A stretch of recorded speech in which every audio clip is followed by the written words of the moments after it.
కావ్య రాజు బిడ్డకి పాలు పట్టుకెళ్ళడం చూసి అనామిక, ధనలక్ష్మి అయితే షాక్ అవుతూ ఉంటారు. కావ్య కిందకి వచ్చినప్పుడు ఏం ఏం మనసో ఏమో అంటే మొగుడు వేరే దగ్గర బిడ్డను కనుక్కొని తీసుకొచ్చినా ఆ బిడ్డకి సేవలు చేస్తుందంటే అంత మంచి హృదయం మా కావ్యకి తప్ప ఇంకెవరికి ఉంటుంది చెప్పండి అని అనామిక అంటూ ఉంటుంది. కొందరు అంతేలే అనామిక, సిగ్గులేని మనుషులు అంతే గతి లేక ఉంటారు కానీ పుట్టింటికి వెళ్ళి అక్కడ తిని ఉండడానికి గతి లేక ఈ అత్తరింట్లో ఎన్ని అవమానాలు పడినా ఎంత ఇదైనా సిగ్గు లేకుండా ఉంటారు అని ధనలక్ష్మి అంటూ ఉంటుంది. ఆ మాటలకి ఊరుకో వదిన, కావ్యకేం ఇది లేదా, సిగ్గులేదనుకుంటున్నావా ఏంట? తను చాలా స్ట్రాంగ్ అయిన అమ్మాయి.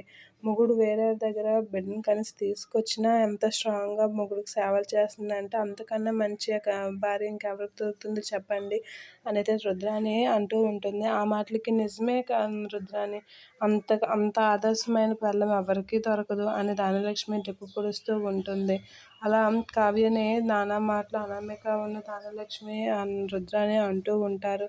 అయినా వదిన, పుట్టింటికి వెళ్తే ఎంత సౌకర్యం, పుట్టింట్లో ఉండదు కదా, అందుకే ఇక్కడ ఉంటుంది అని అంటూ ఉంటుంది ధనలక్ష్మితో. అనామిక అయితే కొందరు అంతేలా ఆంటీ అని చెప్పి అనామిక, అయినా అంత సిగ్గుమాలిన వాళ్ళు ఏంటి, మొగుడు అలా చేస్తే కడిగి పారేస్తారు ఎవరైనా. ఇంకొకరైతే అసలు ఉండరు, ఇంట్లో నుంచి బయటకు వెళ్ళిపోతారు, తాడో పేడో తేల్చుకుంటారు.